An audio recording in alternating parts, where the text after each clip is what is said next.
प्रसीद मातर्जगतोऽखिलस्य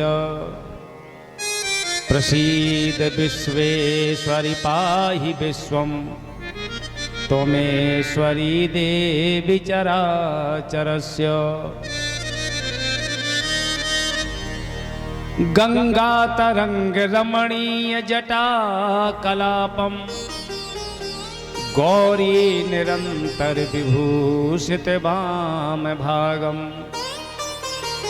नारायण प्रियमनंग मदापहारं वाराणसीपुरपतिं भज विश्वनाथम्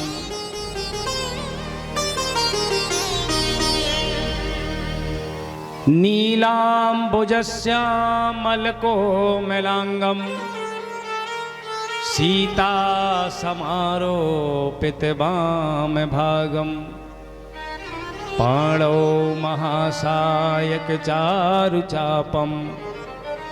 नमामि रामं रघुवंशनाथम् मनोजवं मारुतितुल्यवेगं जितेन्द्रियं बुद्धिमतां वरिष्ठं वातात्मजं वानरयूथमुख्यं श्रीरामदूतं शरणं प्रपद्ये। ध्यानमूलं गुरुमूर्ति पूजा मूलं गुरुपदं मंत्रमूलं गुरुर्वाक्यं मोक्षमूलं गुरुकृपा।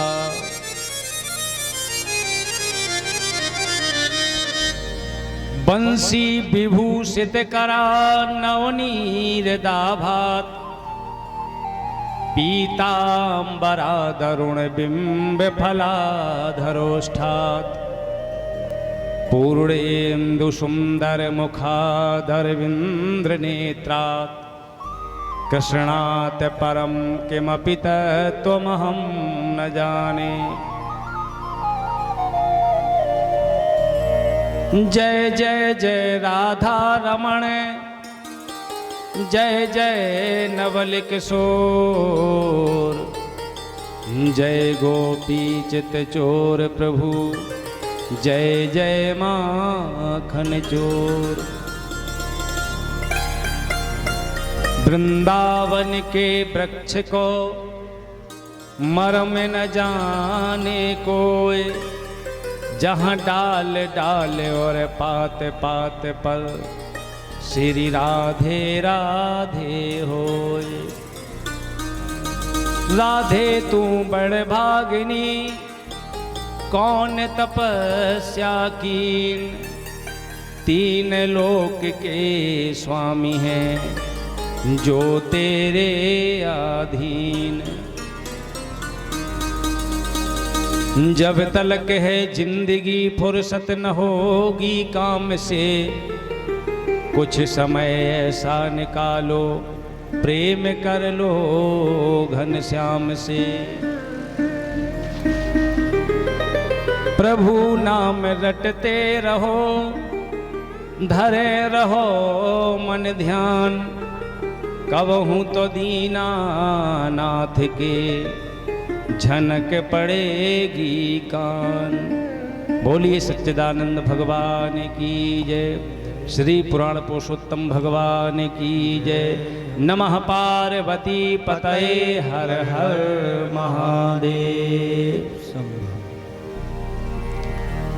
परम आदरणीय समस्त श्रोता बंधु परमात्मा की दिव्य अमृतमयी कथा का रसास्वादन करने के लिए पधारे हुए समस्त भक्त वृंद शक्ति स्वरूपा माता एवं बहनें बंधुओं भगवान की अनन्य असीम अनुकंपा से आज हम आप लोगों को इस पंचम दिवस की कथा कहने और सुनने का सौभाग्य प्राप्त हो रहा है। इसमें हमारा आपका कोई श्रेय नहीं है, भगवान की ही कृपा है, क्योंकि बिन सत्संग विवेक न होई, राम कृपा बिन सुलभ न सोई। राम कृपा बिन सुलभ न सोई, राम कृपा बिन सुलभ न सोई। राम जी की कृपा से, घनश्याम जी की कृपा से हम आपको सत्संग सुलभ हो गया, ये भगवान की कृपा। लेकिन बंधुओं, इस सत्संग का कितना लाभ हम उठा पाते हैं ये हमारे ऊपर निश्चित है। आपको पता है कि मछली गंगा जी में जन्म लेती है, जीवन पर्यंत रहती है और उसी में उसकी मृत्यु होती है, लेकिन मछली को कभी मुक्ति नहीं मिलती है। कारण यह है कि वो गंगा को गंगा नहीं मानती। आपको पता है, दशरथ जी के पुत्र बनकर के राम जी आए,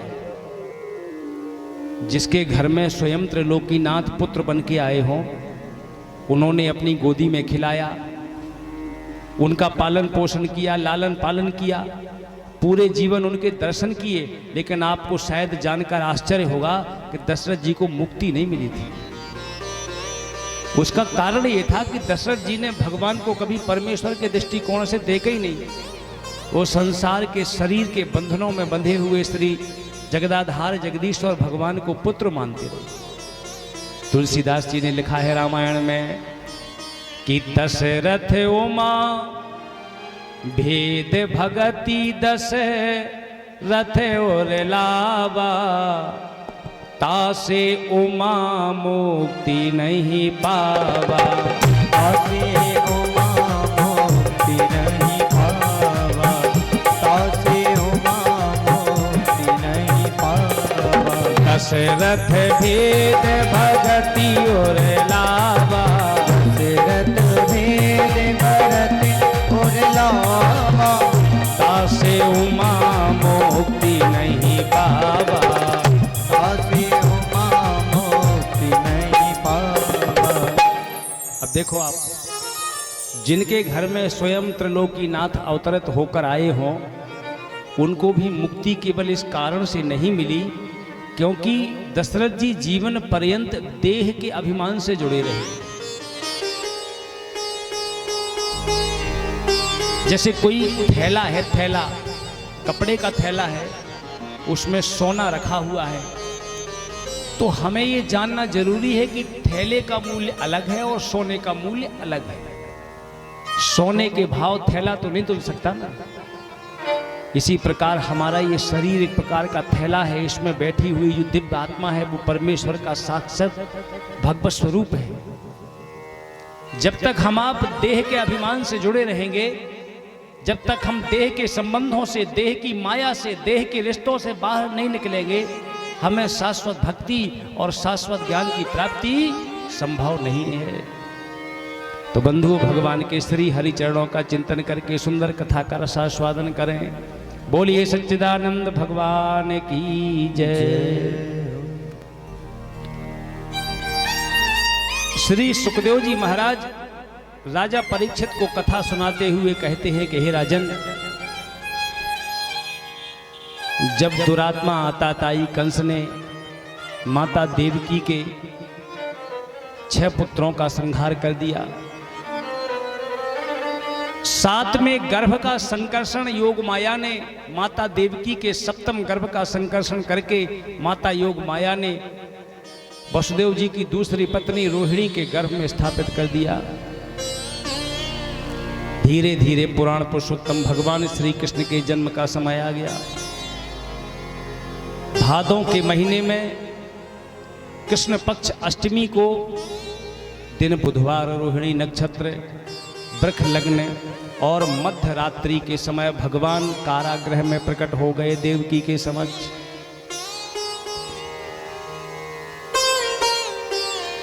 और बंधुओं, जब भगवान चतुर्भुज रूप में प्रकट हुए कारागृह में, तो उन्होंने माता देवकी से कहा कि माता, पूर्व काल में आपने तपस्या की थी और मैंने आपको वरदान दिया था कि कश्यप अदिति महातप कीना जिन कहा पूरब तो उन्होंने माता देवकी से कहा कि माता, पूर्व काल में आपने तपस्या की थी और मैंने आपको वरदान दिया था।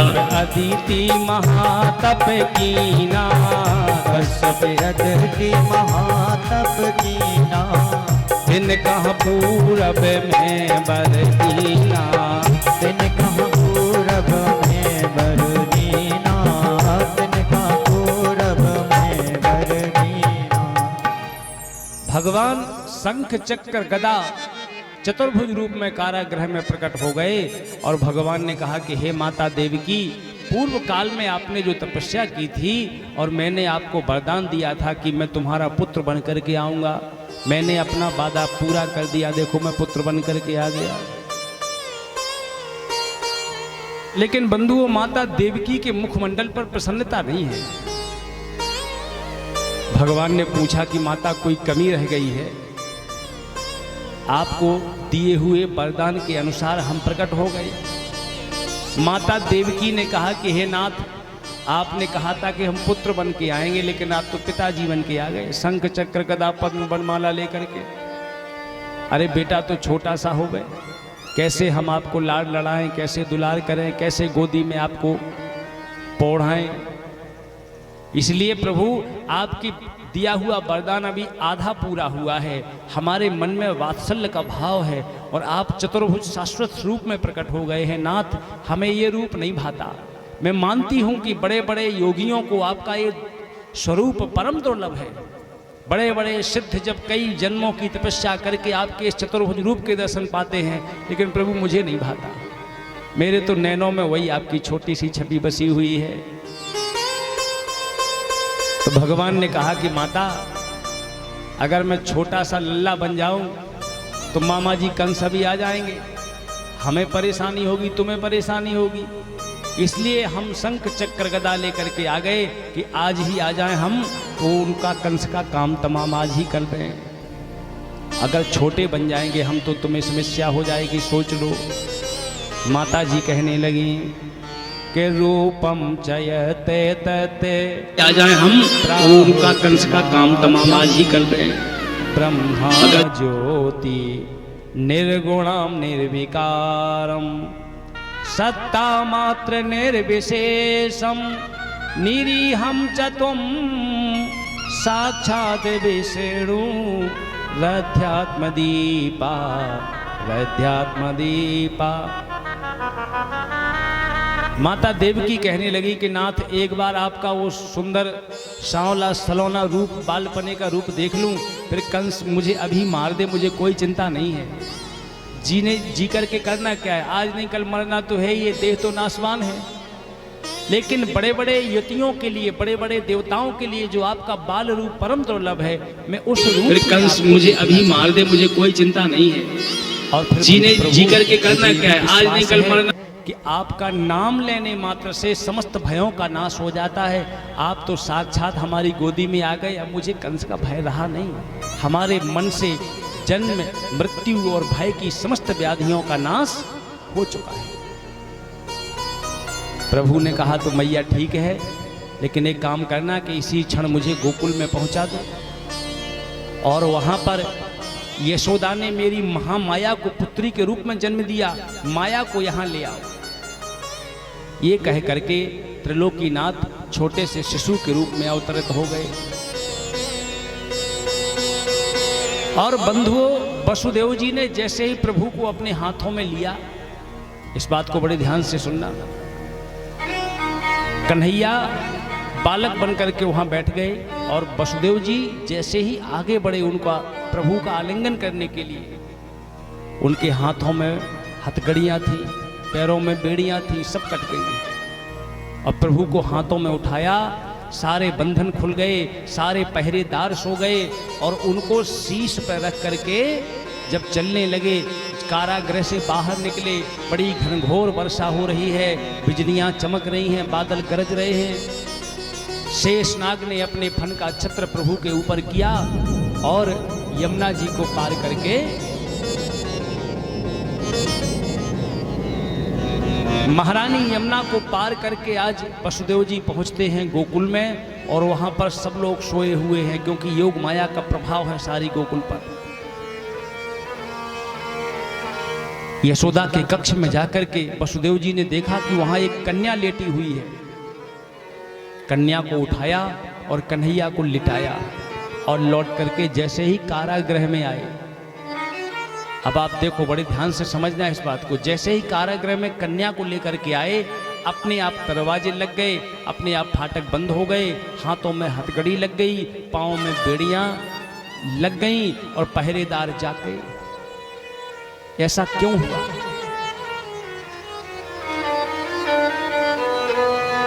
जब प्रभु को हाथ में लिया, प्रभु कौन है? भगवान है। जब प्राणी भगवान के आश्रित होता है, भगवान की शरणागति में जाता है, भगवान की सन्निधि में जाता है, तो संसार के सारे बंधन कट जाते हैं। चाहे माया के बंधन हो, चाहे दुख के बंधन हो, चाहे गरीबी के बंधन हो, चाहे दुर्भाग्य के बंधन हो, आप भगवान की संगति में जाओगे, भगवान की सन्निधि में जाओगे, सारे बंधन कट गए। अब भगवान को छोड़ के किसको ले आए? वो कन्या कोई और नहीं है, साक्षात माया है। जैसे ही माया को पकड़ा, भगवान को छोड़ दिया और माया को पकड़ लिया। माया को जैसे ही पकड़ा तो हाथों में हथकड़ी, पाँव में बेड़ियां लग गई। भगवान को छोड़ करके माया को पकड़ोगे, माया का आश्रय लोगे, संसार की समस्त बेड़ियां, समस्त बाधाएं, दुख, दरिद्रता, क्रोध, ईर्ष्या, ये तमाम तरह के जो बेड़ियां हैं आपके जीवन में पड़ जाएंगी। वो कन्या आते ही रोने लगी। उसका रुदन सुनकर के पहरेदार जागे, महाराज कंस को सूचना दी। महाराज कंस आए और कंस ने बंधुओं उस कन्या को देवकी की गोदी से छीन करके पत्थर पर पटक करके मारना चाहा, लेकिन वो कन्या हाथ से छूट करके आकाश में अष्टादश भुजा देवी दुर्गा का रूप धारण करके अट्टहास करने लगी। और उसने कंस को कहा, रे मूर्ख, मुझे मारने से कुछ नहीं होगा। तुझे मारने वाला ब्रज 84 कोष में जन्म ले चुका है। कि किम मया हत्या मंदा, किम मया हत्या मंदा, जाता खलु तवांत कृते, यत्र क्वा पूर्व शत्रु माम हिंसी कृपणान व्यथा। वो कन्या ये कह करके अदृश्य हो गई। अब हम लोग आते हैं गोकुल में। गोकुल की बंधुओं ये स्थिति है कि नंद बाबा हो गए 70 के और नंद रानी हो गई 72 की। बुढ़ापा आ गया, चौथापन आ गया, लेकिन कोई संतान हुई नहीं। आज जब देखा कि नंद रानी जागी नहीं, क्योंकि नंद रानी के जगने का जो समय है वो 5 बजे का है। सूर्योदय के पहले जागती है और सूर्योदय के पहले ही जागना चाहिए। आजकल हमारे स्वभाव में, हमारे परिवारों में गलत चलन चल गया है कि रात्रि में 2 बजे तक जागेंगे और सुबह 10 बजे तक सोएंगे। सूर्योदय के बाद जो लोग सोते हैं उनके चित्त में, उनकी बुद्धि में शांति स्थापित कभी नहीं हो सकती। उनका मन अशांत रहेगा। आप इस चीज का प्रैक्टिकल करके देख लीजिएगा। नंदरानी रोज 5 बजे जागती थी, आज जागी नहीं। तो नंदरानी के घर में उनकी नंद आई हैं जिनका नाम है सुनंदा। सुनंदा ने सोचा कि क्या बात है, आज भाभी जागी नहीं। जाकर के दरवाजा खोल के देखा बंधुओं, तो नंदरानी तो सोई हुई हैं, लेकिन उनके बगल में पीली सी चदरिया में एक छोटा सा शिशु लेटा हुआ है। सुनंदा को बड़ी प्रसन्नता हुई और मन में सोचने लगी कि भगवान ने बड़ी कृपा करके भाभी को संतान दे दी। पास में जाकर के चदरिया हटा करके देखना चाहती हैं कि ये लाला है कि लाली। ब्रज में लड़का लड़की को लाला लाली कहते हैं। तो सुनंदा बार बार कपड़ा को हटाएं, पकड़ें, लेकिन हटाने का साहस ना हो। हाथ जोड़ के भगवान को सुमरने लगी कि जय हो भोले बाबा, लाला ही होवे, लाली ना होवे। जय हो भगवती दुर्गा, लाला ही होवे। बाकी उन्हें और कोई लाभ हानि नहीं है, लेकिन कभी यशोदा ने कह दिया होगा हंसी मजाक में कि अगर लाला होगा तो 9 लाख हार दूंगी। और नंदों को तो क्या है, बस इससे मतलब है आना चाहिए माल भाभी का। तो भगवान को सुमर रही हैं और धीरे आंख बंद करके जैसे ही चदरिया हटाई तो देखा लाला हो गया। बोलिए नंद के लाला की। दौड़ती हुई पहुंची नंद बाबा के पास। नंद बाबा गौशाला में गायों की सेवा कर रहे हैं। जाकर के नंद बाबा से कहने लगी, नंद बाबा आपने जो ब्राह्मणों को भोजन कराया, साधुओं को दान दिया, तीर्थ यात्राएं की, गौ माता की सेवा की, आज उस सब का फल भगवान ने आपको दे दिया।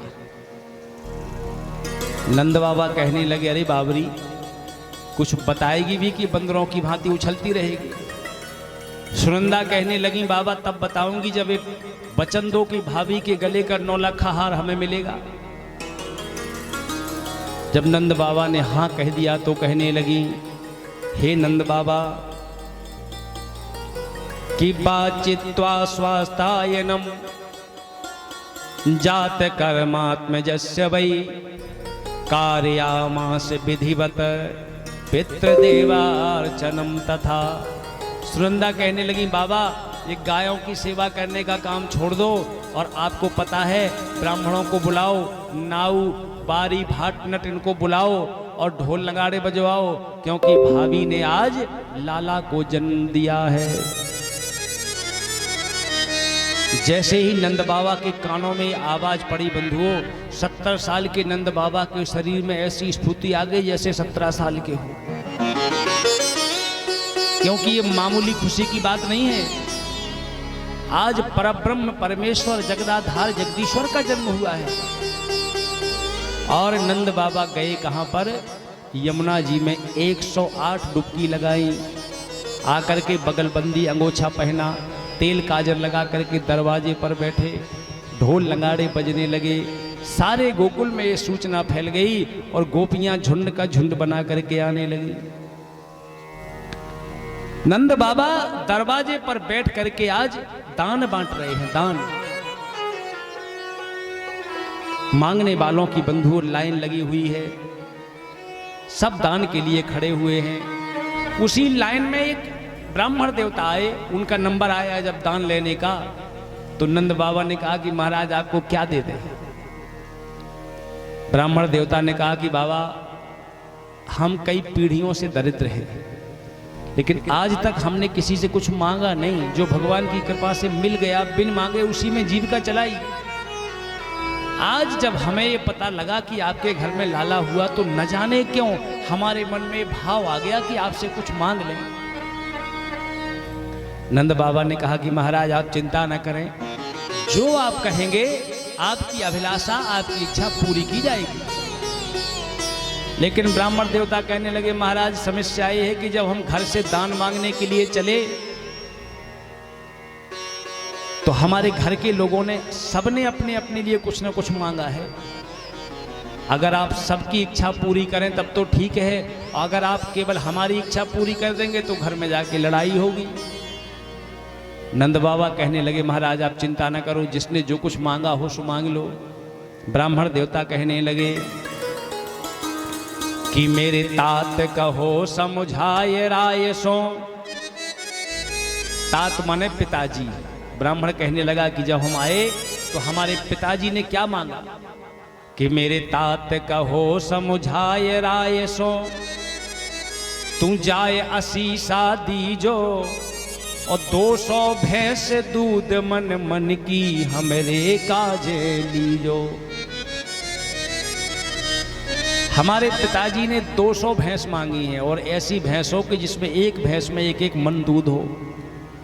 इसके बाद हमारे पिताजी के जो बड़े भैया हैं, हमारे चाचा जी हैं, वो भी बगल में खड़े थे, उन्होंने अपनी लिस्ट पकड़ा दी कि तापा छे आछे समझायो, उनके जेठे भैया और उनके काजे दीजो बाबा सौभाग 700 गैया। हमारे चाचा जी ने 700 गैया मांगी हैं कि मेरा जो बड़ा बेटा है कि मेरा बेटा बड़ो अति सुखदाई, तैसे ताके साथी और बाके काजें दीजो बाबा, बाके काजें दीजो बाबा, सुभग 700 हाथी। हमारे बड़े बेटे ने 700 हाथी मांगे हैं और हमारा एक छोटा बेटा भी है कि छोटो सुत चंचल यति मेरो, छोटो सुत चंचल यति मेरो, लाड़ प्यार को जोड़ा और बाके काजें दीजो बाबा, सुभग 700 घोड़ा। और महाराज हमारी एक बिटिया है जिसकी अगले महीने शादी होने वाली है। जब उसे पता लगा कि हम नंद के यहाँ दान मांगने जा रहे तो वो रोने लगी, जिद करने लगी और कहने लगी कि बाबा, नंद बाबा से हमारे लिए सोने की पालकी लाना, हम अपने ब्याह में उसी पालकी, सोने की पालकी में बैठ करके अपनी ससुराल जाएंगे और ससुराल वालों से कहेंगे कि हमारे नंद बाबा के यहाँ लाला हुआ था तो हमें ये पालकी मिली थी। कि बेटी एक लाडली मेरी, बोल तो चलत आन भई ठाड़ी, और सहित कहार पालकी ले हो सोंझ भराई गाड़ी। और नंद बाबा सबसे अंत में हमारी घरवाली की मांग है वो जरूर पूरी करना, क्योंकि बेटा बेटी और माता पिता की मांग थोड़ी बहुत कम ही रह जाए तो कोई बात नहीं, घरवाली की मांग पूरी ना हुई तो तमाशा खड़ा हो जाएगा। कि तब बोली मेरी घरवाली,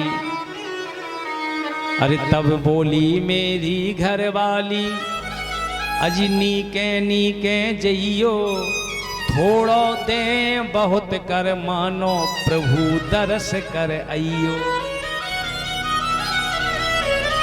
हमारी घरवाली ने लास्ट में कहा कि जाओ दान जो कुछ मिल जाए सो ले आना, कोई लड़ना झगड़ना नहीं, लेकिन उनके लल्ला के दर्शन जरूर करके आना। सो बाबा अपने लल्ला के दर्शन करा दो।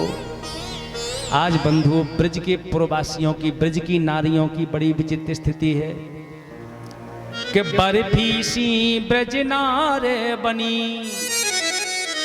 ब्रज की नारी बर्फी के जैसी मीठी हो गई। आज बर्फी सी ब्रज नारे बनी, गुजिया से गीत और गूंजा से ग्वाला, और पेड़ा से प्यारे बने बलदेव जी, रस खीर सिरोहिणी रूपे रसाला।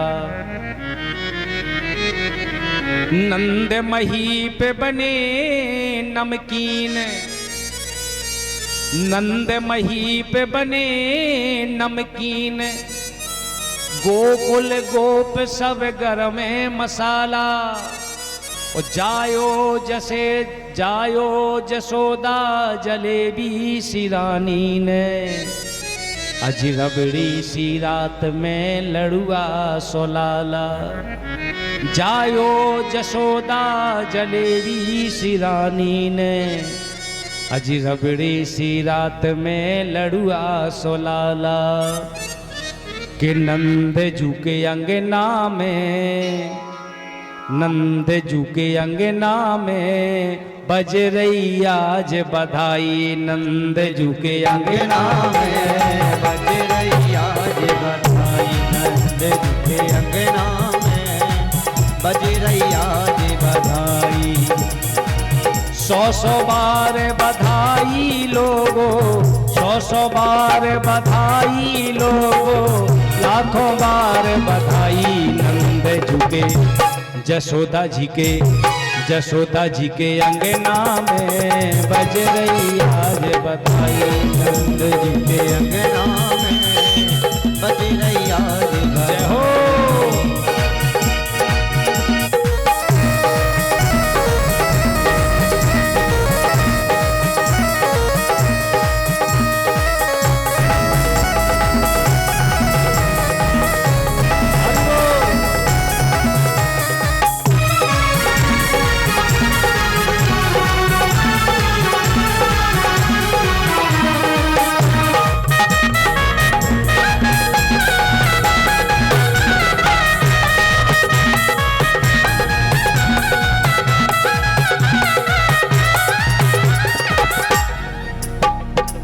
चमत्कार सा हो गया लोगो, हो गई बात निराली।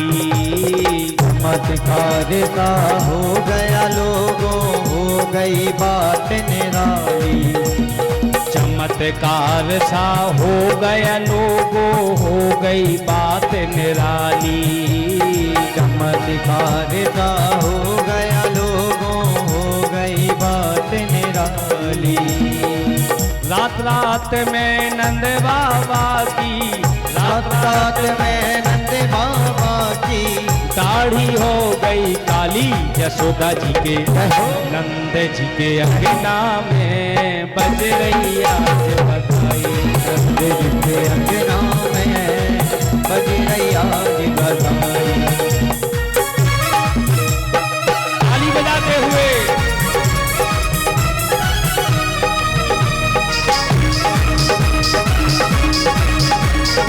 हो नंद के लाला की।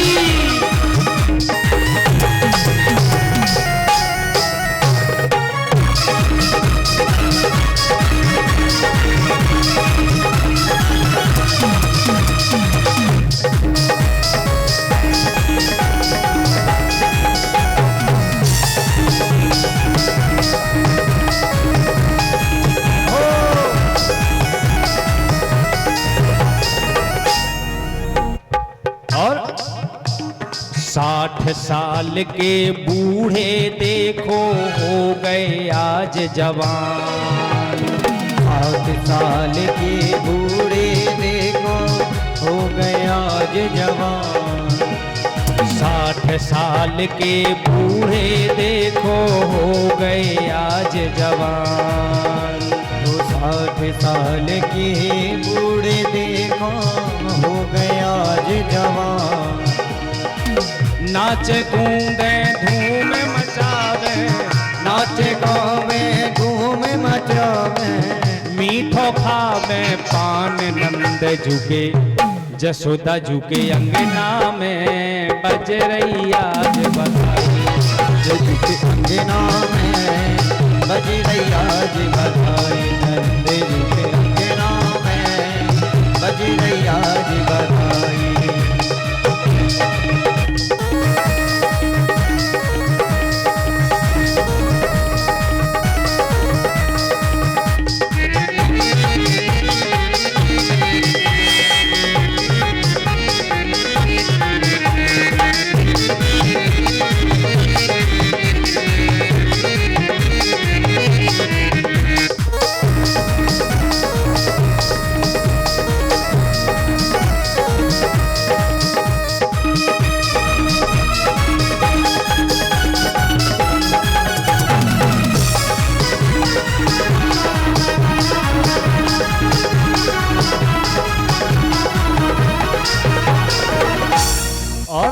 गोपियां आकर के यशोदा के लाला को आशीर्वाद देने लगी।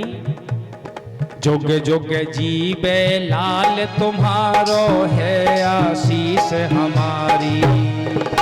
जुग जुग जीवे लाल तुम्हारो है आशीष हमारी।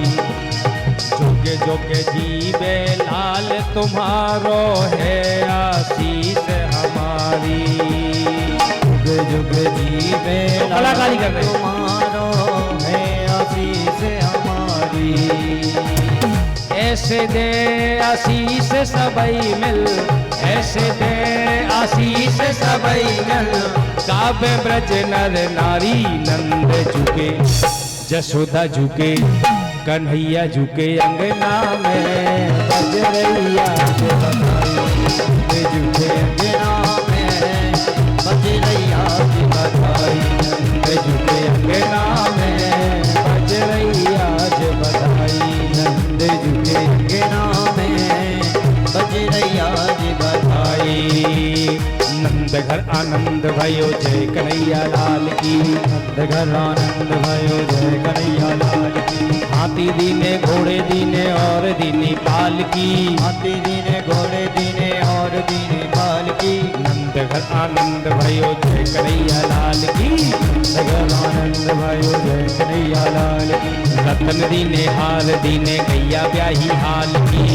दीने गंगा दीने गैया दीनी हाल की, कठला और कठुला दीने दीनी मुक्ता माल की, और कटूला दीनी दीनी मुक्ता भाल की, नंद घर आनंद भयो जय कन्हैया लाल की, नगर आनंद भयो जय कन्हैया लाल की, कड़े दीने छड़े दीने दीनी बिंदी भाल की, अरे दीने चढ़े दीने दीने बिंदी भाल की, सुरमा दीना दर्पण दीना दीनी बिंदी भाल की, उमा दीना गंगन दीना दीना बिंदी भाल की, जय जशोदा लाल की, जय दाऊ दयाल की, जय यशोदा लाल की, जय दाऊ दयाल की, जय बोलो नंदलाल की, जय जय जय गोपाल की, जय बोलो नंदलाल की, जय बोलो गोपाल की, नंद जी के अंगना में बज रैया बधाई, नंद जी के अंगना में बज रैया बधाई, नंद जी के अंगना में बज रैया बधाई, नंद जी के अंगना में बज रैया बधाई, नंद जी के अंगना में बज रैया बधाई, नंद जी के अंगना में बज रैया बधाई।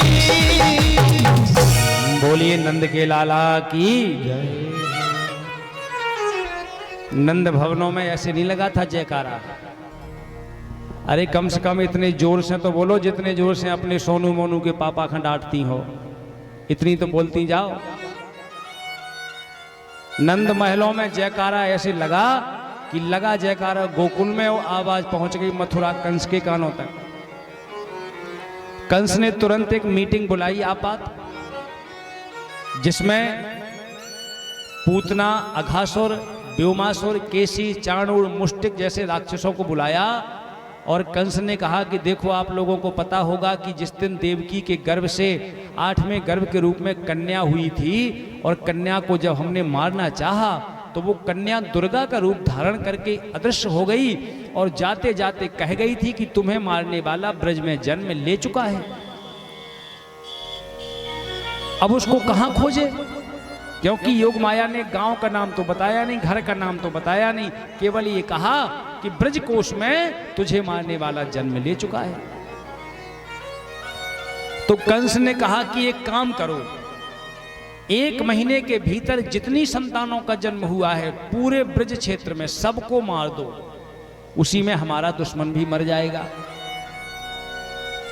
राक्षसों को काम बांट दिया, 5 गांव चाणूर को दे दिए कि इन 5 गांव के लोगों को, 5 गांव के बच्चों को तू मारेगा, 5 गांव मुष्टिक को दे दिए, 5 गांव अघासुर को, 5 व्योमासुर को, ऐसे क्षेत्र बाई क्षेत्र बांट दिए।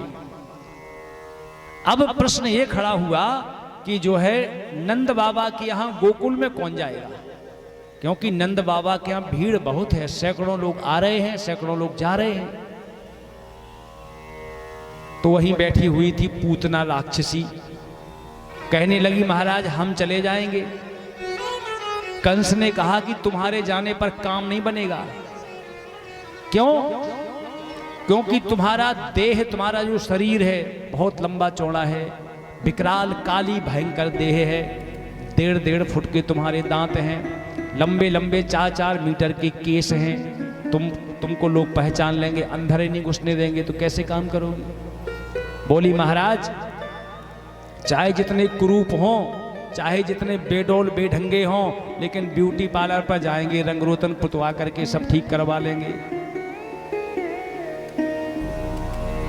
आजकल ये मशीन लग गई ना बाजारों में, देखो आप कैसे कैसे तमाशे हो रहे हैं। शाम को जिस लड़की को हम जयमाला में देखते हैं, दूसरे दिन उसको देख करके उसके भाई भतीजे नहीं पहचान पाते।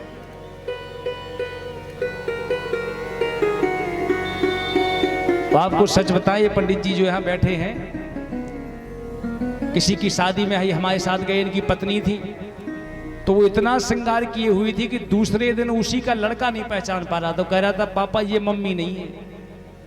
इतने तमाशे हो रहे, जगत में देख तमाशे हो रहे। तो बंधुओं, पूतना माया का रूप धर करके, पूतना ने माया का रूप रखा और सुंदर गोपी का रूप धारण करके और नंद महलों में पहुंच गई। अब नंद महलों में यशोदा के यहाँ तो लाखों आ रहे हैं, लाखों जा रहे हैं। पूतना पहुंची और कहने लगी, मैया यशोदा, हमने सुना कि तुम्हारे यहाँ लाला हुआ, सो आशीर्वाद देवे चले आए। यशोदा रानी कहने लगी, माताजी आप सब लोगों के आशीर्वाद ही से हुआ है, आप सभी का है, हमारा थोड़ी है। और उस राक्षसी की गोदी में दे दिया। बंधुओं, पूतना अपने स्तनों पर कालकूट हलाहल विष का लेप लगा करके आई, और जैसे ही उसने कन्हैया को गोदी में लिया और कन्हैया को देखने के लिए पूतना घूंघट लगा कर आई थी, और पूतना ने जैसे ही घूंघट उठाया, भगवान की ओर पूतना की नजरें मिली, कन्हैया ने अपने नेत्रों को बंद कर दिया। कन्हैया ने पूतना का चेहरा नहीं देखा। राजा परीक्षित ने सुखदेव जी से प्रश्न कर दिया कि महाराज, कन्हैया ने, भगवान ने पूतना का मुंह क्यों नहीं देखा, भगवान ने नेत्र बंद क्यों कर लिए? राजा परीक्षित की बात सुनकर के सुखदेव महाराज कहते हैं कि हे राजन, पूतना का वास्तविक स्वरूप कुछ और है, लेकिन वो कपट रूप बना करके आई, और भगवान को कपट पसंद नहीं है। कि नेरे मल मन जन सो मोहि पावा, और मोहे कपट छल छेद न भावा। छल छेद न भावा, मोहे कपट छल छेद न भावा। मोहे कपट छल छेद न भावा। राम ही केवल प्रेम प्यारा, राम ही केवल प्रेम प्यारा।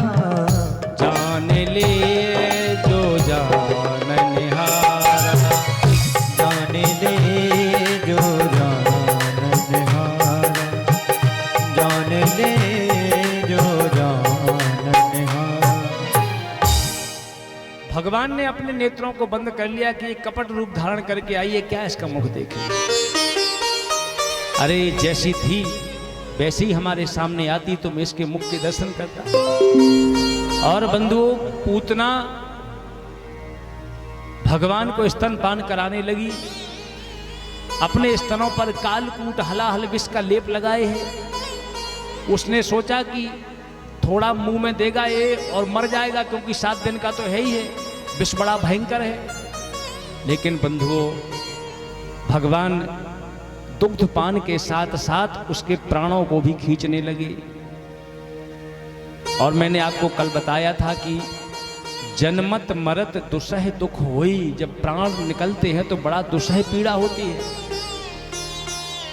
भगवान ने दुग्ध के साथ साथ जैसे ही पूतना के प्राणों का संकर्षण शुरू किया, पूतना के प्राणों को खींचना शुरू किया, तो पूतना को बेचैनी होने लगी, घबराने लगी, कन्हैया को सीने से दूर करने लगी। जब प्रयास ना काफी हो गया तो चिल्लाने लगी, अरे लाला छोड़, अरे लाला हट जा।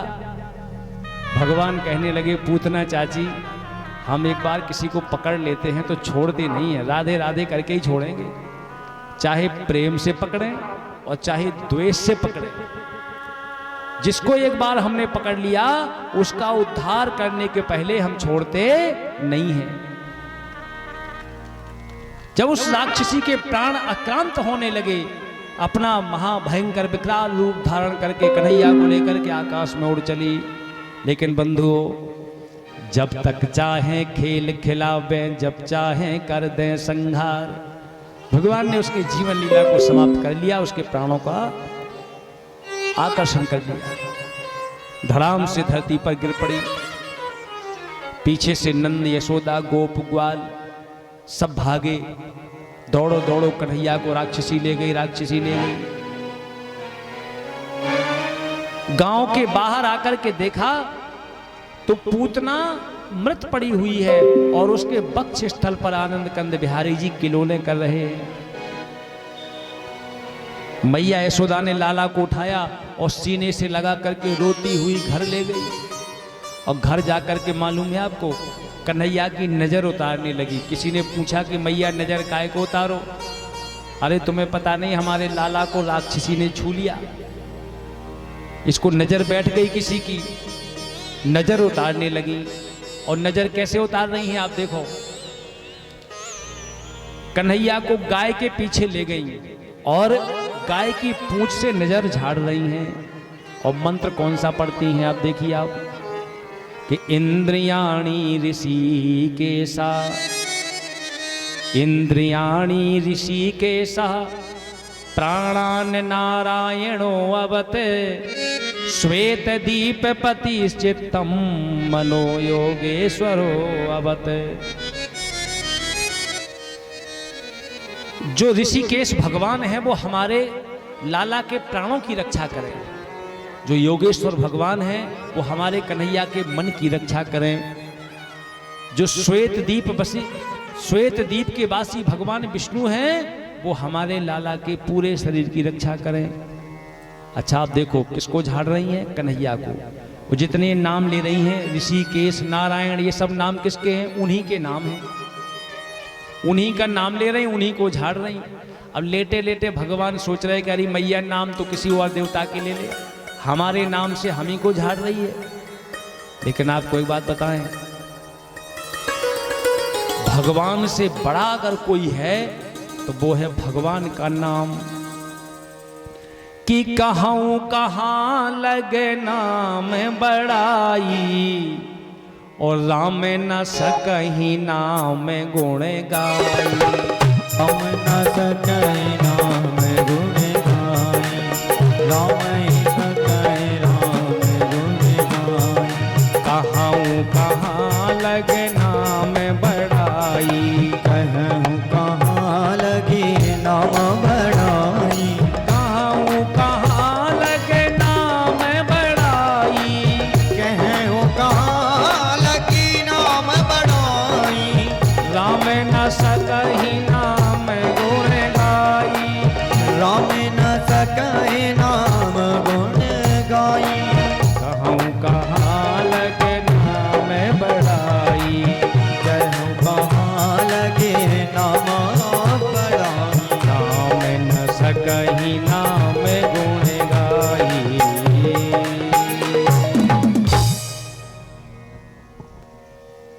भगवान से भी श्रेष्ठ, भगवान ने तो 100-200 को तारा होगा, लेकिन भगवान के नाम ने करोड़ों को तार दिया, लाखों को तार दिया। आज भगवान का नाम लेकर के भगवान को ही झाड़ती हैं।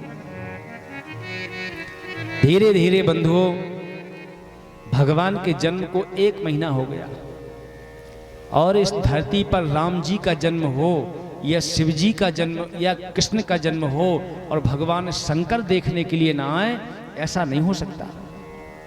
जब 1 महीना हो गया तो एक दिन शंकर जी ने योजना बनाई कि हम कन्हैया के बाल रूप के दर्शन करना चाहते हैं। तो उन्होंने कागभुसुंड जी से कहा, कागभुसुंड जी और शिव जी ये दोनों नित्य भगवान के श्री परमानंद में लिप्त रहते हैं। भगवान ने कागभुसुंड जी से कहा कि भैया हम गोकुल जाकर के भगवान के बाल स्वरूप के दर्शन करना चाहते हैं, तुम चलोगे साथ में? चलो। दोनों लोग तैयार होकर के आए। अब योजना बनाई गई कि दर्शन करें कैसे। तो पहले सीधे स्वरूप में चले गए, लगा कि ऐसे लोग पहचान लेंगे, भीड़ लग जाएगी, लाखों लोग आ जाएंगे, आरती पूजा होने लगेगी, लोग मंदिर बनाने लगेंगे, दर्शन दुर्लभ हो जाएंगे। तो लोगों ने विचार बनाया कि एक काम करो, शंकर जी ने कहा कि हम बन रहे हैं मदारी, हम डमरू बजाएंगे और तुम गाना गाओ। ऐसे खेल तमाशा दिखाते दिखाते चलेंगे और जाकर के नंद महलों में तमाशा दिखाएंगे, वहीं पर दर्शन कर लेंगे। तो आज बंधुओं देखो आप, शंकर जी बन गए मदारी, डमरू बजाने लगे और कागभुसुंड जी गाने लगे। अब गा कौन रहा है? कौआ। कौआ गाय कैसा गाएगा? लेकिन अगर कौआ भी भगवान के भजन गाता है तो काक होय पिक बकहु मराला, वो भी कोयल से ज्यादा सुंदर हो जाएगा। दोनों लोग गए और नंद महल के पीछे जाकर के शिव जी डमरू बजाने लगे और कागभुसुंड जी दैताल गाने लगे। इस गाने बजाने को सुनकर के कन्हैया अभी पल्ला में लेटे हुए थे। उनकी मैया ने स्नान करके सुंदर पीली झगुलिया पहना करके उनको लिटाया और जैसे ही ढोल लंगाड़े की डमरू की आवाज सुनी कन्हैया रोने लगे। मैया यशोदा को गुस्सा आ गया, 2-3 गोपियों को बुलाया और गोपियों से कहा कि गोपियों जरा महल के पीछे जाकर के देखो ये कौन से तमाशे वाले आ गए। इन तमाशे वालों के कारण हमारा लल्ला जाग गया, रोने लगा, सो भी नहीं पाया। 2-4 गोपियां गईं और भोले बाबा के झोरी झंडा ताल तमड़िया उठाए, डमरू बंसी उठा करके जाकर के जमुना जी के पार फेंक दिया और कहा कि बाबा जी दिखना नहीं यहाँ पर, तुम्हें पता है कोई साधारण मोहल्ला थोड़ी है, ये नंद महल का एरिया है। अभी यशोदा रानी के लल्ला हुआ, तुम जोर जोर से यहाँ पर शोरगुल मचाते हो, मैया का लाला जाग गया, वो सो नहीं पाता है। लीला सब गड़बड़ हो गई। अब शंकर जी ऐसे हाथ रखे बैठे जमुना किनारे। कागभूषण जी ने कहा आप क्या करोगे बाबा? शंकर जी बोले कि कोई बात नहीं, कल कोई दूसरा रूप धरेंगे, कल कोई दूसरा रूप धरेंगे। कागभूषण जी ने कहा कब तक रूप आप रखते रहोगे, कब तक धरोगे स्वरूप? शंकर जी ने कहा तब तक बनते रहेंगे जब तक हमारा काम न बन जाए, क्योंकि देह धरे का यह फल भाई, भजिए राम सब काम बिहाई। भगवान के दर्शन करने के लिए आए हैं, चाहे जितने सौंग धरना पड़े, चाहे जितने रूप धरना पड़े, चाहे जितना परेशान होना पड़े, चाहे जितना बेइज्जत होना पड़े, लेकिन दर्शन करके ही जाएंगे। इस जमाने में तो लोग ऐसे हैं, बोले महाराज कथा सुनने गए थे, बैठने को बिछाई नहीं दी। अरे भैया भगवान का काम है, प्रभु काज को जाइए तज मद माया मान। शंकर जी जैसे देवता जो तीनों लोकों में पूजित हैं, तीनों लोक जिनकी वंदना करते हैं, आज दूसरे दिन फिर से शंकर जी बन गए पंडित जी, काशी के बड़े भारी पंडित, और कागभूषण जी बन गए चेला। अब बंधु ये लोग क्या करें कि गोकुल की गलियों में घूम घूम करके शंकर जी ने एक जगह आसन लगा लिया और उनके चेला कागभूषण जी लोगों से प्रचार करते कि भैया हमारे गुरुजी बहुत बड़े जानकार हैं, इनसे भविष्य पूछ लो। और आजकल लोगों को भविष्य की बड़ी चिंता रहती है। हम लोग जैसे कहीं लंबे सफर में जाते हैं ना, ट्रेनों में यात्राएं करते हैं, ट्रेनों में डिब्बे में कई लोग बैठे रहते हैं, तो कुछ लोग काना फूसी करते हैं हम लोगों को देखकर, बोले जलवे तो इनके हैं, न कुछ करना न धरना, मुफ्त का खाना। कई बार हम लोग सुन लेते हैं, लेकिन हम लोग ऐसे नजरअंदाज कर देते हैं। और कुछ लोग तो ऐसे दुस्साहसी होते हैं, पास में आएंगे, बोले महाराज कछु जानत हो? उनसे कहते हैं भैया बस कथा भागवत करते हैं, भगवान का भजन करते हैं। अरे ये नहीं, कुछ और जानते हो? और को मतलब जो है कि हाथ कुंडली वगैरह भविष्य बताओ। हम लोगों से मना कर देते हैं, लेकिन हमारे जो पंडित जी हैं राजद महाराज बोले गुरुजी मना ना करेंगे, आप खाना देखने आए तो हमारे पास भेज दो, हम देख लें। हमने की बेटा तुमने ज्योतिष कब पढ़ी? तुमने तो भागवत पढ़ी है, तुम भागवत के आचार हो, तुमने ज्योतिष कहाँ पढ़ ले? बोले गुरुजी ज्योतिष सीखने की जरूरत कहाँ है? हमने कहा फिर आप भविष्य कैसे बताओ? बोले केवल 5 बातें बताने हैं और ये हर आदमी पे फिट बैठती हैं। हमने की जैसे?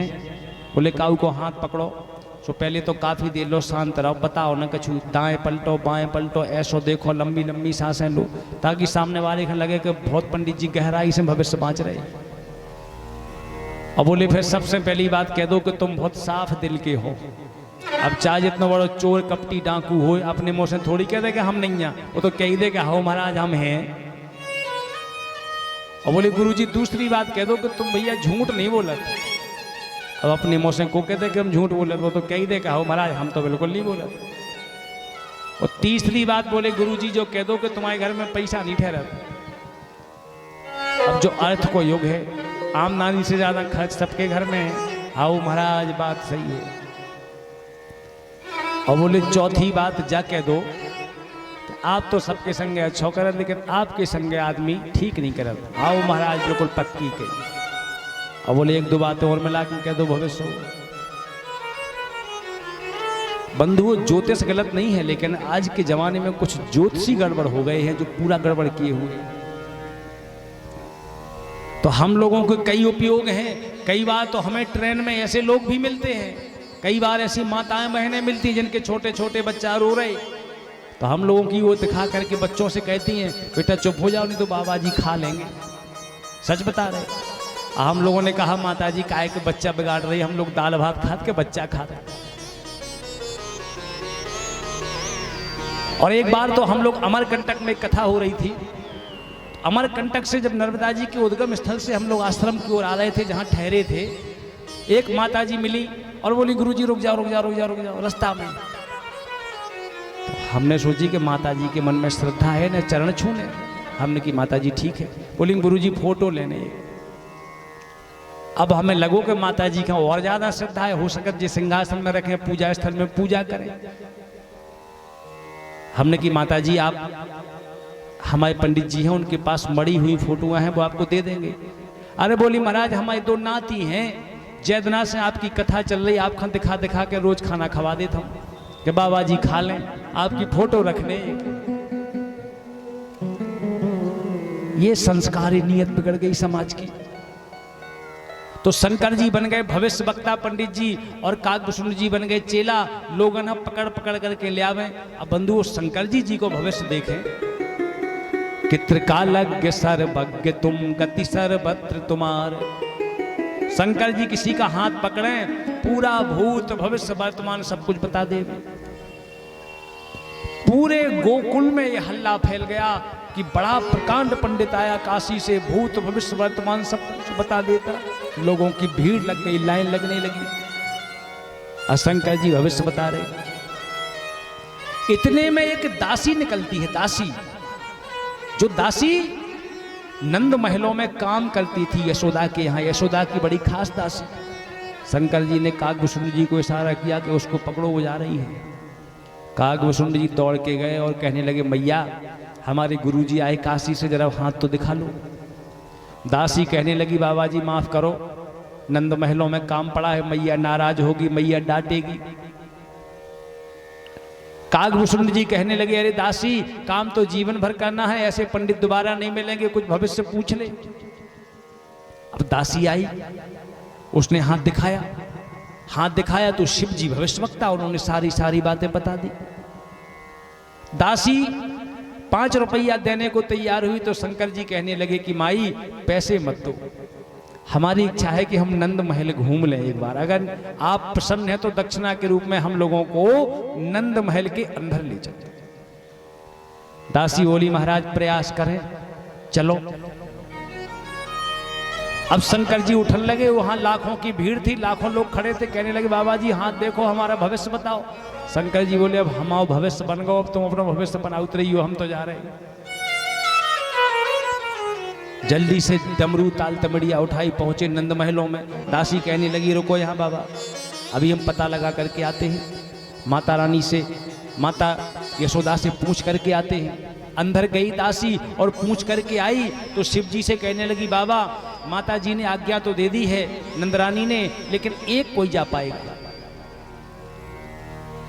शंकर जी बोले कोई बात नहीं, हम चलते हैं, ये तो बच्चा है, इसको कुछ लड्डू पेड़े दे दो, बैठा रहेगा, खाता पीता रहेगा। काकभूषण जी बोले वाह रे प्रभु, गाना गाएं हम, थैला उठाएं हम, चेला बने हम, और जब दर्शनों का टाइम आया तो अकेले अकेले। ऐसा नहीं होगा महाराज, पूरा भेद खोल लेंगे हम, न तुम जा पाओगे ना हम जा पाएंगे। जाएंगे तो दोनों जाएंगे और नहीं तो दोनों यहीं बैठेंगे। शंकर जी ने बात संभाली, दासी से कहने लगे दासी अब हमारा बुढ़ापा आ गया है, हमें रेखाएं कम समझ में आती हैं, इसलिए इसका ले जाना भी जरूरी है। दासी बोली तो कोई बात नहीं बाबा जी, तुम बैठ जाओ, हम इसी को लेके जा रहे हैं। काकभूषण जी बोले ये ठीक रहेगा, इनको एक भांग का गोला दे दो, कुछ गांजा चिलम दे दो, यहीं बैठे रहेंगे, हम चलते हैं। शंकर जी को लगा कि गड़बड़ होने वाला है। शिव जी कहने लगे दासी बात ये है कि रेखाएं ये देखता है क्योंकि इसकी नजर तेज है, और भविष्य हम बताते हैं क्योंकि हमारा ज्ञान ज्यादा प्रौढ़ है। दोनों लोग गए अंदर, लेकिन बंधुओं जैसे ही भगवान शंकर ने अंदर कदम रखा, नित्यावसाने नटराज राजऊ ओ ननादि ढक्काम नव पंच बारम ऊढ़ तो कामाय सनकादि सिद्धौ एत विमर्शे शिव सूत्र जालम। जैसे ही महाकाल भगवान शंकर ने नंद महलों में कदम रखा, नंद बाबा के हजारों साल के जो पुरखा पूर्वज थे वो सबकी आत्माएं वहां पर जय हो जय हो जय हो करने लगी, फूल बरसाने लगी। नंद रानी को लगा कि कोई गड़बड़ है, कोई राक्षस है। तुरंत दरवाजे बंद किए, धक्का दिया, बाहर निकाला। अब बाबा जी का फिर काम बिगड़ गया, अब क्या करें? तो अब पंडित जी का रूप निकाला और एक जोगी का भेष बनाया, और जोगी का भेष बना करके फिर दरवाजे आ गए, कुंडी पे जा करके भिक्षा मांगने।